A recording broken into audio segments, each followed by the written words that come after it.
Ako si Joe, isang endoscopy nurse dito sa Our Lady of Lourdes Hospital. Bilang isang endoscopy nurse, ang aming trabaho ay mahalaga sa pagbibigay ng alagang Lourdes sa bawat pasyente. Bago magsimula ang procedure, pinapaliwanag namin sa pasyente ang bawat akbang para hindi sila kabahan at maging komportable sila. Katuwang kami ng doktor sa pag-perform ng endoscopy procedure para masiguro na maayos at ligtas ang proseso. At pagkatapos ng procedure, ay tinutulungan namin ang pasyente na makarecover sa anesthesia. Nagbibigay kami ng tamang paalaala at instructions para sa kanilang mabilis na pagaling. Ako si Joe, endoscopy nurse, and I am Lourdes. Ako si Clau, isang audiologist, at bilang isang audiologist, naluhasa ako sa pagsusuri ng iba't ibang problema ng tenga tulad ng hearing loss o paghina ng pandinig at balance or vestibular problems.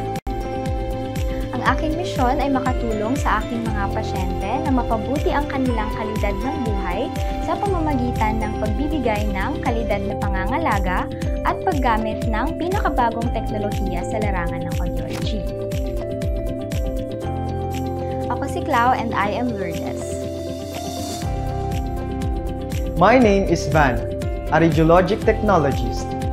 My role involves in using advanced medical imaging technology such as X-ray, computed tomography or CT scan, ultrasound, and magnetic resonance imaging or MRI to assist in diagnosing and treating patients. With strong foundation in both medical knowledge and technical expertise, I am committed to provide a high-quality imaging services while ensuring patient safety and comfort. I am Van, and I am Lourdes. Ako si James Alipio, isang physical therapist sa Our Lady of Lourdes Hospital. Bilang isang physical therapist, naipadadama ko ang alagang Lourdes sa paggawa ng individualized exercise, paggamit ng manual therapy at physical modalities. Layunin namin na mabawasan ng sakit, ikondisyon ng katawan upang maibalik ang kanilang optimal na kakayahan sa pagkilos sa araw-araw na pamumuhay. I am James Alipio, physical therapist, and I am Lourdes. Hi, ako si Venice, isang medical technologist assigned at blood bank section dito sa Our Lady of Lourdes Hospital. Simula sa donor interview, meron tayong mga doktor na sinisigurong ligtas at makakayanan ng donor mag-donate.